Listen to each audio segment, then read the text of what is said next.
Behold. Now is a good time to start worrying. I'm Kim Kitsuragi, Lieutenant, Precinct 57. This man would hurl himself in death's way to save you. You need to get your shit together.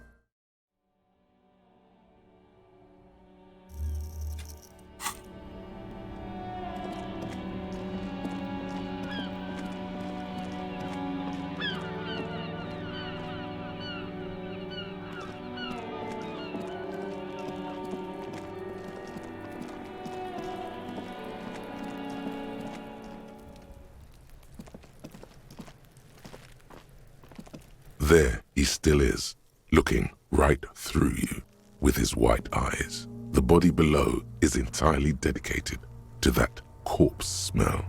Emitting it is all it does now. As you breathe in, the odor comes over you. It's a smell of the mind telling you to run, and your stomach to wring itself empty. With your hands at your sides and your eyes squinting, you stand in it. They do after 7 days, yes. We are deep in decomposition here.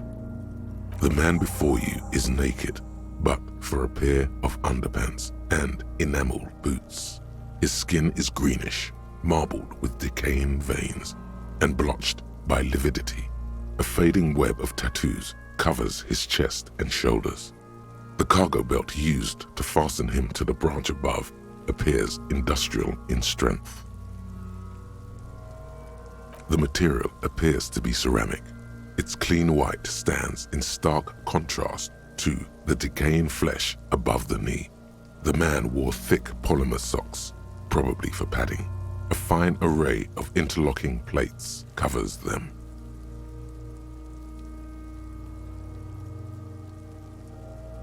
Delicate and fragile, they feel alien to the world around you, out of place somehow. These are clearly not boots. They're armor, possibly part of a larger set. Indeed. Technically speaking, these are sabatons, not boots. Ceramic plate, zirconium dioxide most likely. This is where the make would be, under the heel. Fair weather model T500 VE. I'm guessing that's vitreous enamel. This is advanced stuff. The locals probably scavenged it. It would be odd if he had more on after 7 days. We should keep a lookout for these pieces. The armor could yield information. Maybe he'll know something. If you wear those pieces, it will help me protect your mortal coil. Yes, bullets will fly. They always do. And the coil is fleshy and mush and permeable. Cast it in ceramic shell. Resist death. No, he must have worn something precious underneath his clothes. They've removed all his clothes to get to it. They did not just strip him for the putrid rags.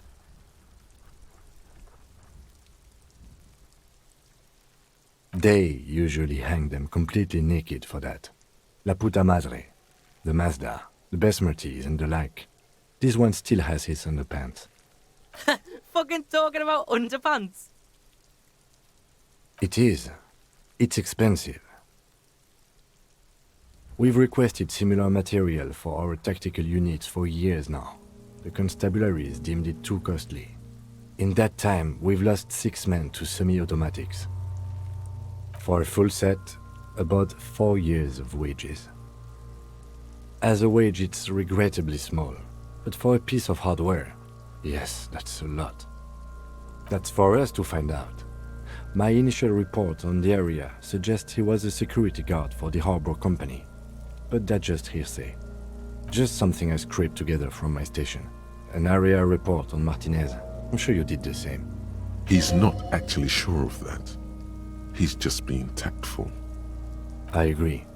This equipment is way beyond what a guard can afford. A small bell-like sound fills the air, like tapping on the side of a porcelain cup. Suddenly, your biceps coil up. Your elbow is sharp and cocked for a punch. Your fist connects to the boot with the same ding. The sound does not appear to get louder. Did you hear that? A click? This is a kinetic redistributor.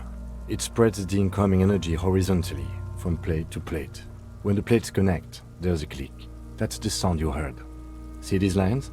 Faint, organic lines cover the plates where they separate into smaller ones. These plates then divide into smaller plates until there are hundreds of them altogether. Like the scales of some ancient white monster, cracked and pearly. This feels dangerous. The stench fills your nostrils. As you push downward, an ominous creaking sound comes from above. Stop! Pig's gonna pull his head off. Brutal! Even the mongrels can see you're about to pull his head off. Do it, homo! Pull his head off. There's no point performing an autopsy if you do. We'll have compromised the coroner's case. What are you trying to achieve anyway? Why are you hanging on to that boot? Maybe we should concentrate on what's outside the boot and leave what's inside to the boys at processing? Just this once. Besides, there's no way you're getting them off. All the organic matter in his body has been flowing down into the boots. They are fused to his feet now. Why do you think the locals haven't scavenged them yet? You're sure there's a way to peel them off, but first the body needs to be down. And second, it would probably be better if the lieutenant wasn't around. The anticipation makes you crack your fingers. Feels nice. Nice and cracky. Processing will take care of them. With the situation in the morgue, it will yield nothing. But we must pick our fights. Should we continue? The cadaver slowly twists on the cargo belt, his torso covered in tattoos, and extremities blotched pink and blue. The hangman's knot is pulled tight by the weight of the corpse below. Yellow, hard-edged polyester cuts into his neck. Above, a sliding buckle ties the belt to the branch. Oh my, there's something on the belt. A familiar word that speaks to the thirst within you. Vermilion, in yellow letters, along the length of the twisting cargo belt. Only a deep longing for vermilion golden spirits lets you decipher the fading logo of the local brewery. Extremely. Industrial strength, the kind used for tying cargo to lorries.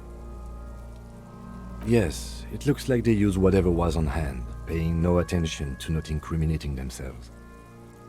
The brief suggested as much, politically motivated by the ongoing strike. Did you not get a briefing? Okay, you should ask me for one the first moment we get. It's not merely polyester, it's steel reinforced. See these lines? This is where the wires run. I see rabbits for more than 20 strands. This makes getting him down much more problematic than I had assumed. A noose is one of those things that's easier to use one way around. I think they lassoed the branch, then pulled on the belt, buckle closes. It's what I would do. Seems easier than climbing out there. The cadaver hangs from the cargo belt, limbs limp and torso covered in tattoos. An intricate web of blue lines stretches across the torso, from the right shoulder to the solar plexus. Each time they intersect, a small white star is formed in their crossing. Hundreds of fading asterisks riddle his skin. Their concentration is highest around his heart. His corpse is marked by stars, alcohol, and heartbreak. Your fist clenches suddenly. Decay is creeping on the tattoo. Already, most of the canvas that's holding it has darkened. Now, it disintegrates slowly, letting out a stink. I have only a cursive knowledge of the science of cybernetics. I would not know if it were. But it's not quite complex enough, is it? I agree. He takes a thin piece of milled aluminium from his coat pocket and pulls it open. Sounds like a sword being unsheathed. A small lens appears. Some sort of camera. A Trigat Sunshine. Mini. Shit, Kuno! What the fuck is that? An instant color camera. This is the first time he openly acknowledges the kid's existence. I have only 2 ampoules, so nobody move. I don't want to waste one. A sound, a shrill flash, followed by the breaking of a small ampoule of glass. You see streams of color pour onto the thick, glossy piece of paper, rolling out. In case we need it. Yes, it is pretty cool, isn't it? It contains insight to the victim's person. By his build, I'd say this was a man of physical violence. The story he wanted his body to tell was important to him. It is his letter, to us. Someone should decipher it. We'll need to show it around. Here, a souvenir. Don't lose it. The glossy-eyed corpse looks by, his mouth mute and his skin as colorful as the chemical rainbow on the photo paper, teeming with opportunistic organisms. His eyes are milky white and blind to the world, protruding comically from their sockets. There is no one home, just subaquatic terrors there. Dark brown hair grows on his head. His face is ready to explode from the organic processes inside. The death's head grin has passed. What remains is an unrecognizable mess. Underneath the curdled meat there is an expression, not carried on his features, but below, inside, an expression of pleasure. This man was experiencing joy at the moment of his death. Why do you think so? Okay. I'm gone into the wild pale yonder. In the past, way out in the west. I'm a joke. Look at me. A killer. A motherfucker. And a killer. Takes one to know one. Go ahead, Coppo. What do you mean? It's the power of your imagination. Go ahead. Ask me more questions. You fucking love questions. Because you're a copperoonie. Look at all of them go. Do you want more questions? Here you go, you loony. Fuck no. You're no Rooney. Between you and me, your name is probably Harry. You can be anything you want, brother Coppo. Because you have. Maybe I was getting my rocks off. It's a mishmash, Coppabolo. You think I'm Messinian, don't you? For you, this is how people from Messina speak like. Well, I'm not from Messina, am I? My hair is too light a shade of brown. Trust your inner racist. You think I am.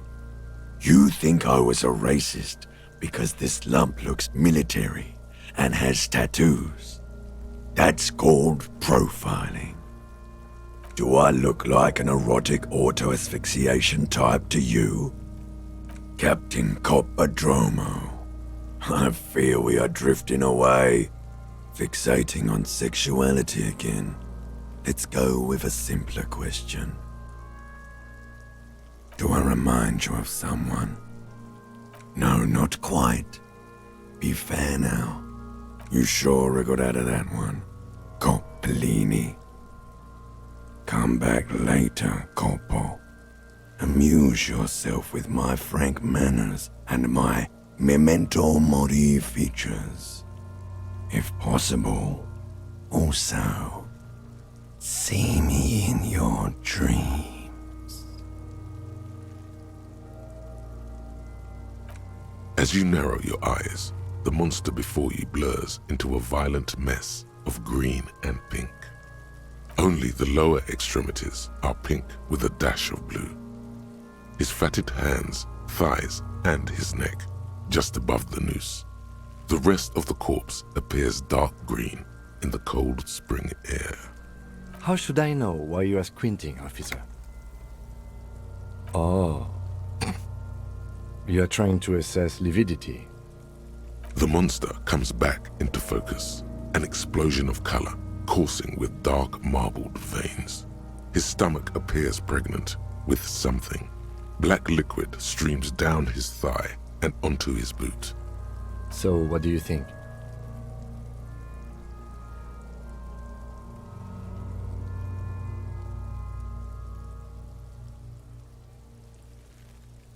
I think he was upright immediately after death. Blood has gathered in his hands and feet, and his neck. The noose acted like a tourniquet, keeping the blood in his head. The hypostasis here is in tune with the hanging. That's what I think. There's always a chance. We should check for ligament marks on his neck to see if they're in tune with the belt. We'll have to get him down first. A pool of blood and feces has eaten into the frozen mud below the man's feet. Purge liquid is dripping into it, drop by drop. The victim appears to have contained no more than half a kilogram of digestion at the time of death. The fuck he's saying? Talking about shit. Malicious laughter erupts in the yard. Sounds like seagulls. Big said he's a... The lieutenant's face is made of stone. But there is no breath to catch. Only the cadaver filling the air and your nostrils. He slowly rotates before you, decomposing. Are you sure we finished the preliminary examination of the cadaver? We might miss some of these things once he's done. The cadaver slowly twists on the cargo belt, his torso covered in tattoos, and extremities blotched pink and blue. So am I.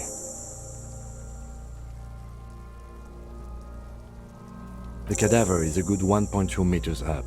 Neither one of us can reach the belt without assistance. And even if we do, there's the question of cutting it. Climb up there and saw the branch? I don't trust that ladder. The assailants didn't use it. It's rotten and less sturdy than it looks. And I don't see another good way up there. Honestly, I prefer a non-acrobatic solution to this. Clown cops climb tree, fall down. Enraged cop assaults children after falling from tree. Cretin cop, they like that word, saws the branch he's sitting on, literally. Local children report corpse mutilation.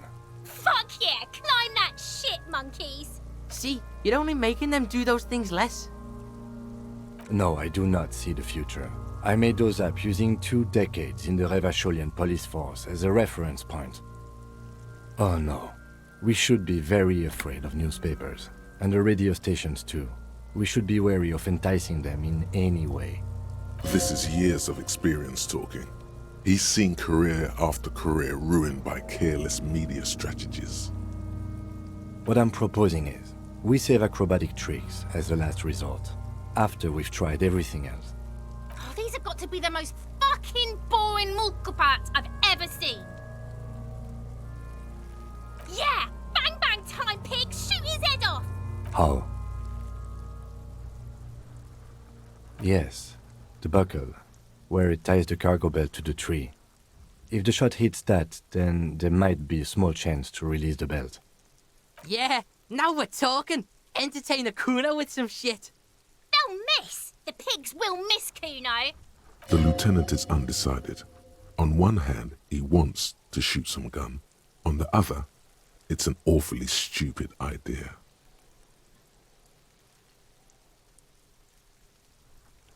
What else can we do? Someone else? You mean like the police? Someone like a paid garbage man? Or a cleaning crew? I have bad news for you. That is a detective. I know it's hard, but I assure you, the others won't come to help us. And we have a growing sanitary concern here. We need to get him down, fast. I was really hoping we wouldn't. The Union appeared to be suspect in this case. It seems like a dangerous route to go down. Confirmed. It's unsafe. But what other options? The corpse twists on the belt like chicken on a skewer. He breathes out heavily. Oh yeah, do this shit! Fuck it up! Silence. With his elbow sharp, the lieutenant unzips his jacket and produces a lightweight firearm. He drops a paper cartridge in the barrel, separates the scouring stick, and gives the cartridge 5 tucks.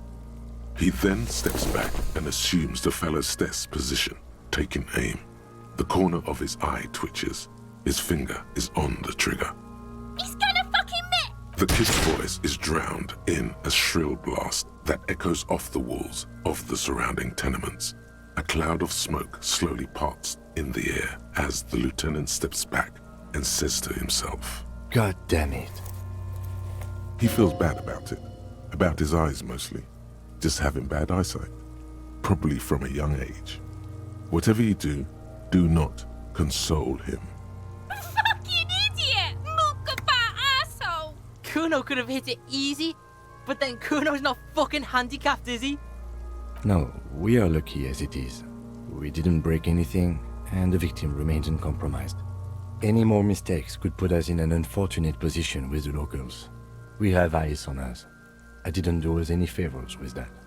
I have to say, it's beginning to look unlikely we can get him down without assistance. It's bad as it is, us shooting firearms like punks. Go ahead, I'm not stopping you. Just don't lose it. They only have one gun! This is the sorriest pair of pigs Kuno's ever seen. Yeah, take it, you fucking banani boyka! Take it and shoot yourself in the mouth! The cold piece of bakelite and gunmetal is surprisingly light.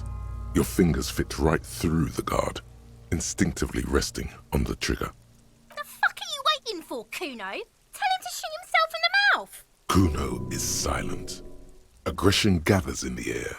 The trigger feels delicate and ready to break under your finger.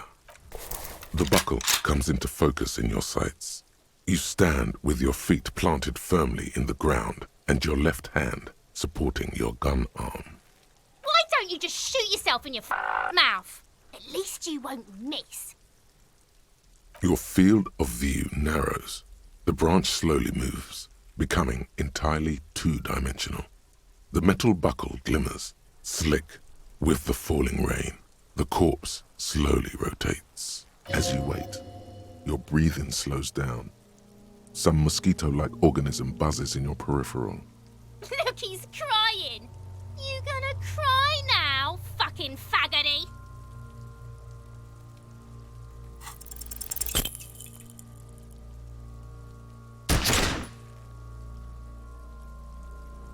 A plume of smoke erupts from the barrel.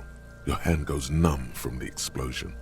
With your ears still ringing, you lower the weapon to see what happened. You missed the belt, but hit the corpse straight in the chest. Bits of ribcage protrude from the skin. No blood, only a murky sludge dripping down his belly. The sudden stink makes your eyes water. Oh my god, he's gonna fucking cry, I knew it! What a mulko! Are you? Because it sort of feels like you are. Please don't cry. We try something else. Oh my god, what a fucking boring cop! Nice shot, though. Fucked him up good. Actually, it was Kuno just said that because he felt sorry for you, pig. It's not your fault you can't shoot. It's your pig hands. Pigs don't have hands, they have like fucking hooves or something. Kuno has hands. Kuno can shoot that shit down for you. The lieutenant does not dignify that with an answer. He snaps the button on his holster and says, We still need to get him down somehow. The bad way. The way I didn't want us to. By asking the harbor for help. They have the tools and the men.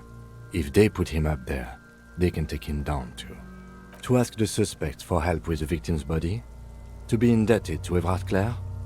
Very much, yes. Which is why I would have preferred us to handle this ourselves. Clearly we can't. Suck my dick, bitches!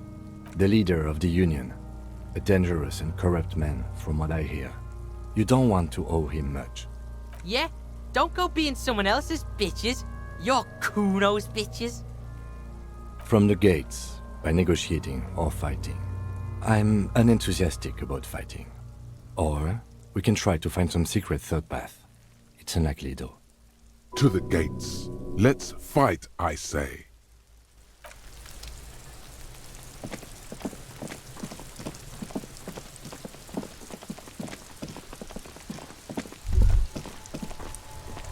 All around you, rain falls on the great city of Revachol.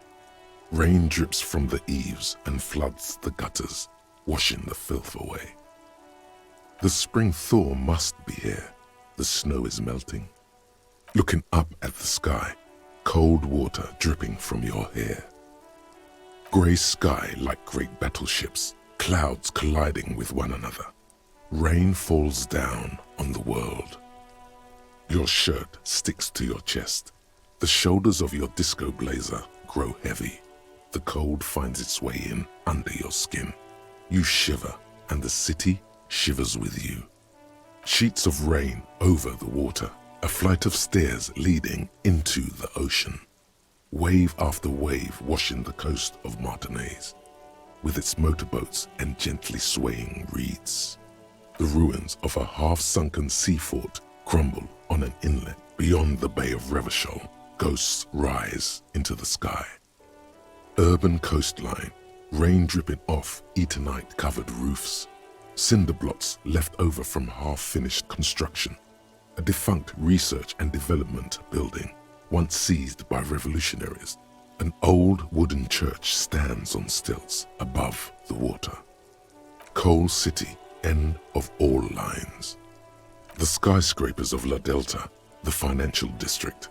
Faint golden light seeps from the office windows. Will you ever go there? No, you are just one of the hundreds of thousands who watch them rise across the bay from Martinaise every day. Your hair is an oily mess flecked with ash from neighboring coal plants. Smokestacks rise somewhere in the distance. The great gates of the industrial harbor are locked. A chill runs down your back. You shudder like an animal trying to shake water from its hide. You shudder looking down at your feet. Dirty rainwater runs veins into the plaza's snow. Two green snakeskin shoes stand at attention on the mosaic paving of the plaza. Capeside apartments. Tower blocks crowd one another. 4.46mm bullets still lodged in their war-torn stone walls. Hallways collapse from the mortar hits of a war that was lost long ago. Clotheslines go to waste in the rain. Radios play. A yard. Rain falls onto the roof of a woodshed. Coal leaks into a puddle beneath the feet of a dead man. He swings from a tree, a gaping hole in his bare, rotting chest. A traffic jam. Rain thrumming on the roofs of motor vehicles. Inside, drivers watch water streaming down their windshields. The statue of a king shudders. He too is cold. The canal bridge has been raised. The road ascends. A raised motorway loops above the ghetto. Beneath its concrete columns, a sea of rooftops, woodwork, and tar stretches northward. 4-story buildings as far as the rain can fall. The snows melt in Jamrock. Revachol is the capital of the world. Jamrock is the capital of Revachol. Droplets form on your eyelashes. It's home. Have a brother in the cut. Where the hood at? To be in Martinaise, where no one goes, at the runoff point of a long-forgotten canal, in the whitest part of town, in the shadow of the day the revolution fell. Standing in the rain, looking north, where Jamrock Rock City stretches inland. In the rain-swept distance, above the rooftops of Jamrock, a repurposed silk mill stands perched above the motorway exit. Precinct 41 hunches in the rain. Your vision blurs. You wipe your face with your hand. The rain stings your eyes. making you look up and blink. Coalition aerostatics hang like apparitions under the cloud cover. Way up there, where rain forms, rotors flutter silently. Your sight clears. Collapsed storm drains, old sewage systems flooded with rainwater. Hidden weapon caches from the Revolution. Doors leading down to Loroyam. The catacombs to which, for 3 centuries, they delivered the blue-blooded dead. This rain will not let up anytime soon. You should get a raincoat. There's a freight to the east. They sell them there.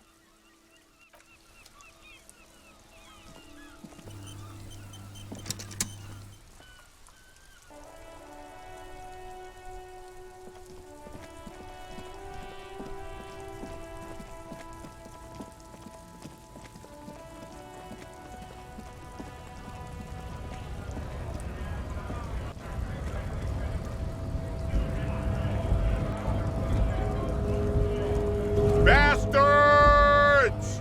We have a right to work! Hold up and stay frosty, everyone. Cops are here. You here to fuck with us? Beat the honest worker down. We're here to fight for a cause. Stripes usually have problems with people who have causes. Good. We're fighting for a cause here. Besides, we're not that different. It helps if people see us talking, cops and strikebreakers together. Shows authorities are on our side. Builds confidence. Rights of people, rights of workers, to have gainful employment, to make a salary, and feed their families. Might be time. Don't let the fat bastards tread on you. Cops tend to side with the higher-ups, but you're essentially still workers. I don't trust cops, but I can see you understand the right to work! Right to work! Maybe you should ask them the questions, like why we're not allowed to make a living here. Shame on you! We have families to feed, you piece of shit. So do we, Scab. Have fun.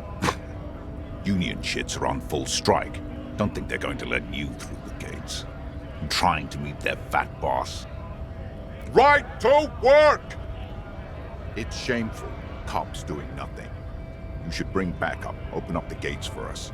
Blockading gainful employment for workers is a crime. We are not picking a side in this just yet, sir. Pity. Let us work! We were promised work. We'd be in there, working, if the bastards hadn't shut the gates. Main gate's locked. Would take heavy ordnance to bust it open. Could try to get in through the secretary's office. Door's locked. The guard's blocking the way to the access panel. And I don't mean the scrawny mess punk either. I mean head measurer. Or whatever he is. Huge Seminese guy standing up there on the overhead passage. Won't let anyone by. The access panel is right behind him. Bad. Standing on a narrow bridge, he's got a strategically advantageous position. And he's trained. I don't know how the Union has a trained killer up there. But that one's no joke, and my men are tired and hungry. They're workers, not fighters. Like civilized folk, you mean? These native fucks don't understand civilized. It would be better for the neighborhood if you went home, at least for now, if you can't get in anyway. No! They will give up eventually. Or get drunk. Leave the button unguarded. Then we charge. When a bunch of ungrateful, lazy cockroaches can't get their act together, decide to block honest work for other people. Beats me. They mumble nonsense about boardrooms and workers' rights, while we have the right to work! When the man moves around, you perceive some serious abs underneath his tight-fitting shirt. This man is in shape. I work hard, and I would work even harder if the fuckers would let us work!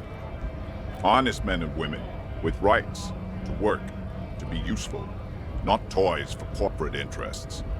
We came here to help the harbor run smoothly in time of crisis. If union fucks don't want work, they ought to let in those who do want work. I have a question. Why do all these men follow your leadership? You think they follow because I'm big and loud? No. They follow the rules of the market, the rules of the economy, because they were given a job to do! You've been talking to him for quite a while now. Something is off with this guy. Ask him where he's from. What's it to you? Am I a suspect? Done no crimes. I only fight for the rights of people. We're all workers, right? Workers stick together. Came from the eminent domain, in Jamrock. Backgrounds in odd jobs, heavy lifting, cargo hauling, bouncer work. I know the drill. Worked at Territorial. Ring a bell? Uh-huh. It was a long time ago.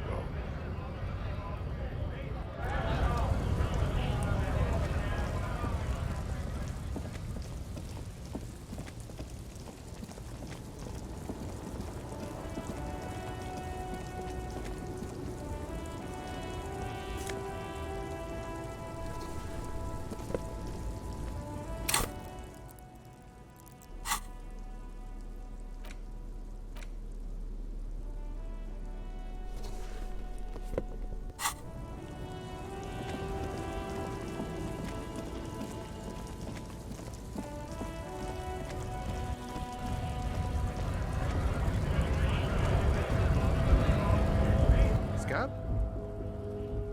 A kind of a worm, content with mere survival. They come, they want to do our job for shittier pay, screwing over both themselves and us. Everybody loses. Beats me. Somewhere in the ground, I think. Gotta be bloody stupid or freaking evil to Scab. Or I guess, scared maybe. But scared of what? Of who? Personally, I'd rather beg than Scab. If the gentleman shouting on the street came begging, maybe they'd have gotten something. We've explained the matters, but they don't listen. This lot would be reasonable and go home if the big guy wasn't riling them up all the time. I was just messing with you.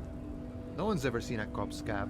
Imagine, you cops going on a strike, but then another cop comes in and says, "Let us cop for less money." Speaking of, what brings the RCM here? To the wild north? Come to see the strife? Body still hanging in the tree? Hey, that's a rough pickle. Can't help you with that, sorry. I'm not really an admirer of dead bodies. Might be someone else from the Union can render assistance. I don't operate in that capacity. I'm not a granter of passage. The passage grants itself. Aye, walk right past Measurehead and go in. Yeah, the 2.5-meter tall Semini Supremus is there. Walk right past him, then press the button to unlock the door, then go past him again, and you enter the arbor through the office. Está. Don't worry, I'm sure it's not completely impossible. For example, you could best measure head in a physical confrontation, or you could convert to a Semini supremacist worldview. Or, maybe it actually is completely impossible. Not yet, no. He's incredibly strong. Nothing a couple of solid hooks from Dexter and Sinister won't fix. Sure. You know, serious business. I'm sure the big boss will be glad to tell you. You'll have to ask him first. He's a chatty guy. Wants to talk about the strike. Return once you've met the union boss and are on a better footing with the organization.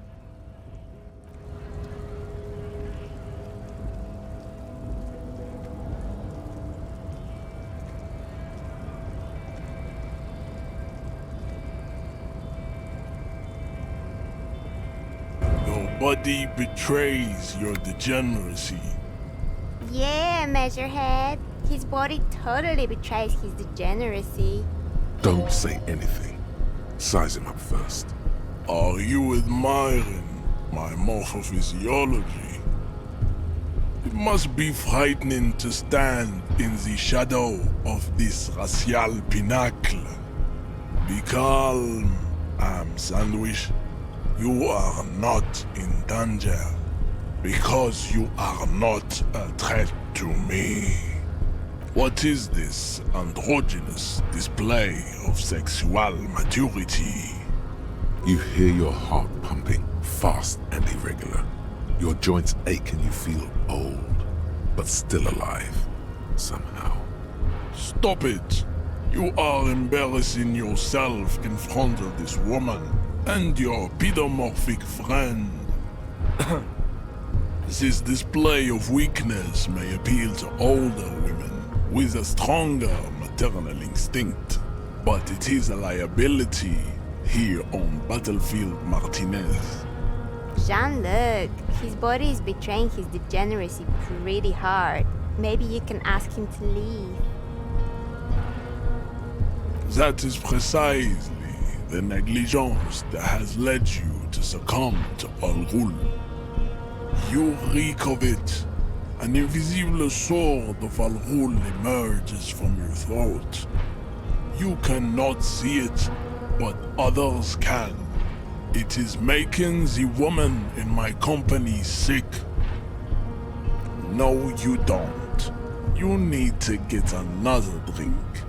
Occidental Haplogroup B4 is done giving orders around here. The influence of the ham sandwich race is waning. Show him the ham still got it. Willingly calling yourself a ham sandwich, how far the Occidental Haplogroup has fallen. You were once a noble and powerful race. You gave the world eugenics, electricity, and powerful weapons of war like missiles and aerostatic aircraft. You made great gains in metallurgy, race theory, and statecraft. You dominated lesser cultures, like the deformed Hemians. You will be superseded. Isn't that right, babe? It is, baby, yeah. You know it. There is a button right behind him, just out of reach. It must be the one that opens the door to the harbor. This man is not budging. Let's hope his superiors inside are more cooperative.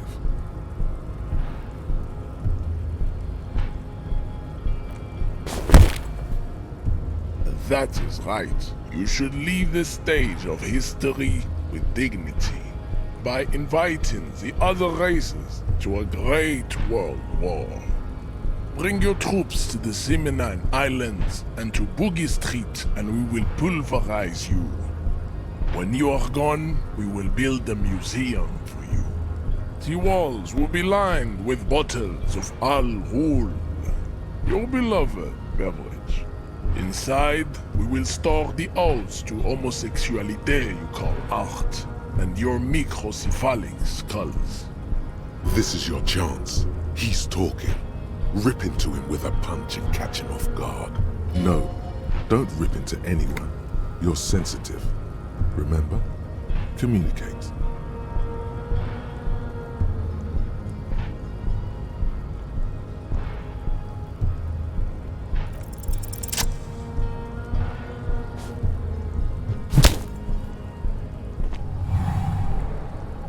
Just like that, instinct took over. A solid strike straight into his throat, into the cartilage. You could swear you felt the soft palate break.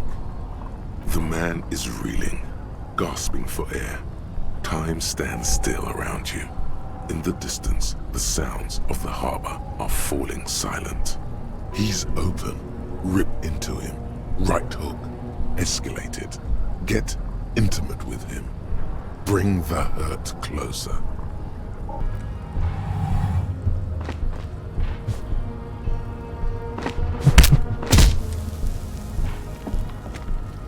The man lands with a dull thump, like a broken down puppet of muscles and sinew.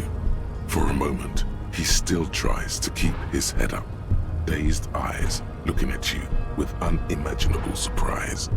To your left is the button. As you slam your fist on the button, the man collapses entirely, his head rolling to the side. Looks like you're the new measurehead now. Her voice is surprisingly calm.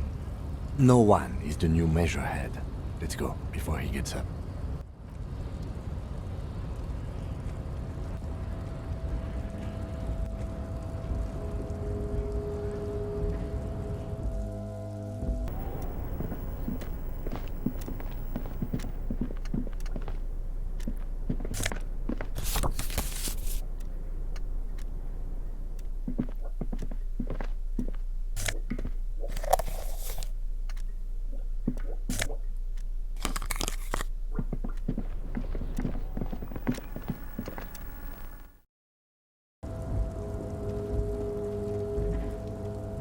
Looks like someone left his tarpaulin cloak hanging on the railing here.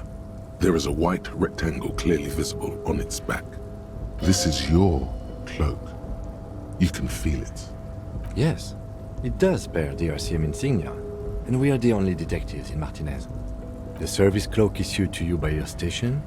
Yes, I do. As your fingers touch the tarpaulin, it almost feels like the cloak wants to deliver a message of comfort through your fingertips. I will shield you from the elements and give my life for yours. That's what the cloak is relaying.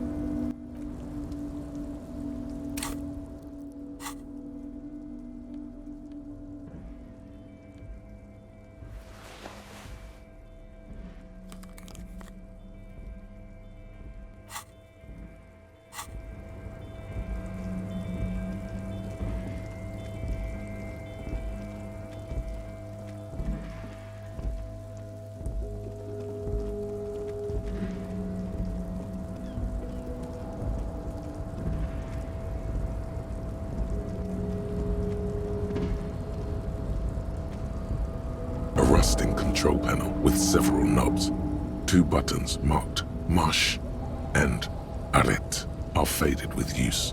It seems to control the large crane above.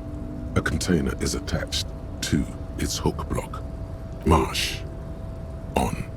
Arrête. Off. With a loud grind, the crane shifts overhead, moving a massive metal container through the air.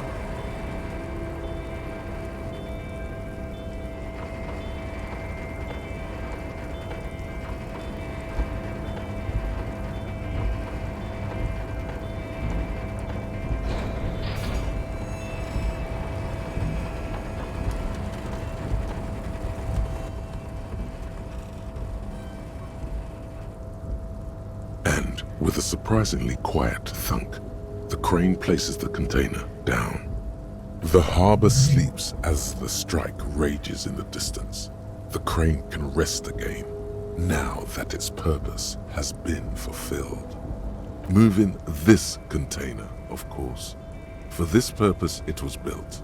For this purpose it has acted, and now it will rest. I can't see how that was worth the ruckus, except for seeing the crane in action, which I admit was satisfying.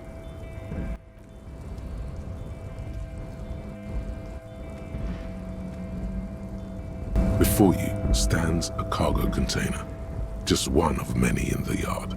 You do? Because I don't. There are 1 million containers here. Why are you fixating on this one? You just picked one out because you wanted to interact with a cargo container. We are not here to interact with containers. We are here to get the body down from the tree. No reply. You attempt to turn the handle, to no avail. The doors seem to be mechanically locked. To your left, the lieutenant considers your actions with some puzzlement.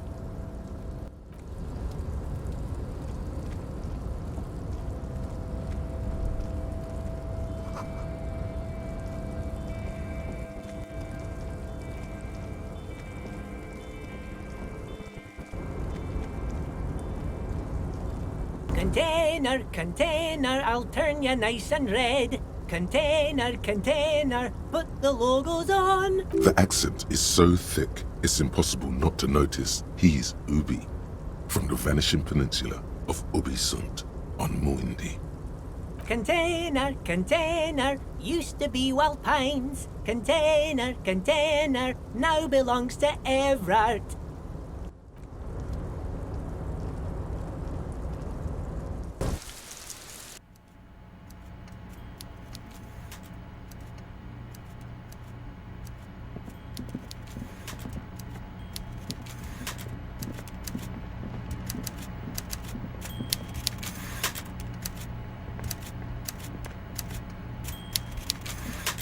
Yes? What do you want to know? Ah, yes. The case brief you missed. Now I remember. 3 days ago, the RCM Emergencies Desk received a report about a security guard who was found hanged in Martinez. An anonymous caller said there was a dead body behind the Whirling in Rags hostel cafeteria. The cadaver had been there for 4 days. No one had come to investigate. During that time, the victim had been stripped of his belongings. The caller did not identify him, but used the word lynching. There is an ongoing labor dispute between the local dock workers and the logistics company Wild Pines. I was told we should approach the death as part of this dispute. They didn't identify themselves in any way. The tone was muffled using a device of some sort. The desk could identify neither the caller's age nor sex. There's a strong prejudice against involving the RCM in what's seen as union matters. The dock workers' union is the de facto police in Martinez. Now it appears they've started executing too. We cannot allow that. That's us, the Revachol Citizens Militia. We're the police in this city. That's right. You mean like a brief? Do you want me to brief you again? There's no reason to wing anything. If you didn't get the brief, that's okay. I did. 3 days ago, during that time, the victim had been stripped, a security guard or worker of some sort, hired by Wild Pines. This was just hearsay from Martinez, of course. We need to find out the truth. They didn't identify. There's a strong prejudice against involving the RCM in... Okay, well, we are police officers. It is our job to find the killer. So that's what I intend to do. You should try it too. I'm afraid you and I are pawns in a pissing competition. His disdain is clear. This man would not use such an expression otherwise. You don't know? I assumed you were in on it. Better still than an imbecile cop-off. It's just stupidity. The cop kind. Our precincts can't decide if Martinez is part of Jamrock or the Industrial Harbor. Yours or mine, as if we somehow own parts of the city. Typical street gang mentality. So we've let the Union make a mockery of law enforcement here, and now it's come to its natural conclusion. Well, sort of. It's less a matter of who gets to police Martinez than who has to. It's an orphan district, in other words. I think the dispatch desk just told both our stations about the hanging. There was quite the brouhaha at the 57th, I can tell you that. Time to settle it, they said. Cop off. But I assure you, I am not their finest or toughest with 102 cases solved. What I am is least interested in a pissing competition. I have, on a few occasions, when I was young and foolish, smoked hemp. A tremble comes over you.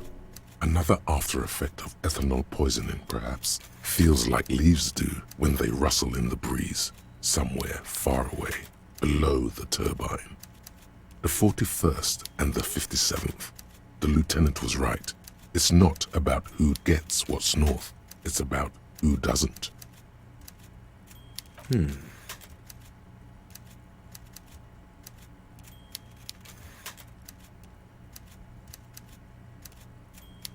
No. It's not a big deal. I don't do it anymore. But it happened a few times in my 20s.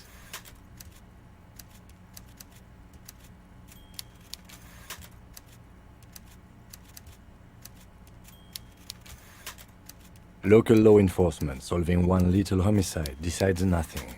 Not solving it can have real and calculable effects. Things can always get worse. Matter of fact, augury, we should move. Yes, it's a wholly pointless matter. Forget I ever mentioned it.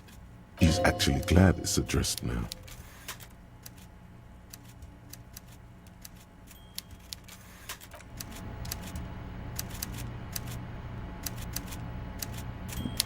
Before you is a walrus of a man seated behind a large desk. He looks up from his work, not the least bit surprised to see you. With great effort, he straightens himself up in his chair, yet says nothing. He simply stares at you. Welcome, Mr. Dubois, Mr. Kitsuragi. It's good of you two to stop by. Please, have a seat. I'm Everard Clare, head of the Debarders Union here in Martinez. I'd offer you my hand, but unfortunately my health prevents me from getting up. You understand? He looks extremely comfortable. The tiny folding chair, on the other hand, looks like a torture device. You go ahead, detective. Whatever he has in store for you, it can't be good, he thinks. I'll do my best. Forget about that. What's with this Dubois stuff? You're getting some seriously bad vibes from that name. Please, Mr. Dubois, let us converse in a civilized manner, as equals. Take a seat. I insist. He's trying to throw you off your game with this Dubois nonsense. Don't give him the pleasure. Very well, Mr. Dubois. I respect a man with strong convictions. I, too, have convictions. One of which is that I will not engage with any man who won't face me at eye level. Should you find yourself more amenable in the future, I'd gladly resume our conversation. But until then, I'm afraid I must ask you to leave. You're no Titan affiliation, buddy. He's got you in a fork. Sit down or leave. Excellent, Mr. Dubois. I can see that you're a reasonable man, and reasonable men can be of great use to one another. So tell me, how can the head of the Debarders Union help a representative of the Revachol Citizens Militia today? The chair you're sitting on has got to be the most uncomfortable chair in the world. It's violating your backside. Oh, by the way, I heard you got a rather rude reception from a certain Lawrence Gart. Some people have no manners, it pains me to say. This should take care of that nonsense. It should be sufficient to cover your expenses for a few days and patch over your differences with a cafeteria manager. Go ahead, take it. Hey, that's 25 real. That's good money. Think of all the stuff you could. Okay. I respect a man with principles. No handouts, then. Now, I'd like to set your mind at ease about one other matter. Your lost gun. Let me assure you, Union people are on it as we speak. I've got my best hounds looking for that lost gun. His slug-like lips move, but all you hear is an echo. Lost gun, lost gun, lost gun. The world is swallowed by a black hole of fear. Only two words escape its gravitational pull. Lost and gun. I know everything, Harry. Right now, I know that you're worried. Don't be worried. Everything's going to be all right. It's not like you left it loaded. You didn't lose a loaded gun. Local children aren't out there playing with it right now, pointing it into their own mouths. It's in a safe place. I just know it. I have a feeling everything's going to be all right. Officer, we will deal with this later. We don't need Mr. Clare's help with this. I wouldn't be so sure about that. God, you're sweating. Your knee is jerking. You're about to cry, aren't you? You're about to cry because you lost your gun and those children are gonna shoot themselves with it. Mr. Dubois, you don't look so good. What is this Mr. Dubois he keeps repeating? What is he trying to pull here? You need to cool the fuck down. Chill. Mr. Dubois! Mr. Dubois! Harry! While Everard is distracted by your odd behavior, the lieutenant's eyes are mapping everything around you. The folder, desk, papers on the wall. Mr. Dubois, are you okay? Can I get you a glass of water or something? Are you having some kind of medical emergency? Maybe you could use your hands somehow, in a kind of throw-in motion, like you're throwing that Mr. Dubois act right back at him. He's Mr. Dubois. Don't be dramatic. I can see your condition isn't terminal. What an odd demonstration of... you got me, Harry. I don't even know what. As entertaining as it was, I'm afraid we're wasting our time. And I'm an extremely busy man, as I'm sure you are too. Okay, enough. We are here to ask you some questions pertaining to a murder investigation. It is about time to stop embarrassing yourself. Questions will help you regain some of your lost dignity. You might have noticed there's one hanging on a tree behind the hostel cafeteria. Oh my. Don't take this question personally, but why would I get involved in this matter? Mr. Clare, the man was hanged with a cargo belt, a steel-reinforced cargo belt. It's safe to assume the Union had something to do with the murder. Besides, getting the body down would benefit all of us. It's a stain on the neighborhood. I can certainly see how having him up there might start affecting some real estate values. But of course, all joking aside, I am going to help you. Jean-Luc, the cop who bested you in physical combat is here, and he has a little dead body in a tree problem. Namely, he needs it to be taken down. Please extend him this courtesy. You can find Luke down at the gates, but you already knew that. Anyway, he's going to help you. Now that he's back on his feet, am I going to ask? Hell, Harry, you spin-kicked my strongest man in the face. I saw it from my window. Would you ask a man like that how he got into your container yard? It was a figure of speech, Harry. Of course I don't have a window. I'm in a container. Anyway, I assure you, I am a very well-informed man. Information reaches me before I even get the chance to request it. Oh, of course. That's your main thing here. That's why you're in Martinez. I know everything that goes on around here, and I would love to help you, like I'm helping you with the body. I mean, it's no secret that the lynching is connected to the strike. So much to talk about. Honestly, it's been weighing on me so heavily. I understand you need to interview me. But there's a thing that's been keeping me up at night. I want to talk about the hanging. I mean, if we could just calmly talk, exchange information, we could blow this thing wide open. Yes, that sounds good. Let's do that. But I can't think straight with this thing weighing on me. You're police officers, aren't you? I have a crazy idea. You guys are basically door-opening machines, incredibly talented at opening doors. Oh, you're being too modest, my friend. But don't worry. This annoying thing I have is completely legal. I just need you to open a door. Does this jiggling ooze think he's going to use you? He's got another thing coming. Play his game, son, with your eyes peeled. He's going to slip up, and when he does, you're going to come out on top. Oh, no one's. It's just a weasel. A weasel lives there. Nothing for you to worry about. A loud blabbering weasel. When weasels feel no one is watching, they start acting foolishly.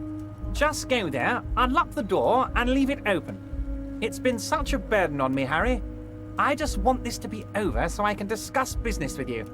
Harry, I'm a very busy man, and more importantly, I don't have that extraordinary physique you do. You look like you could run around all day. You want to send someone a message that the police are working for you. I repeat, I'm a very, very busy man, Mr. Kitsuragi, and therefore I must occasionally enlist outside help. So what will it be, Harry?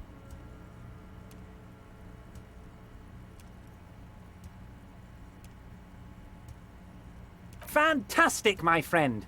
Just let me know when it's done and we can take our friendship to the next level.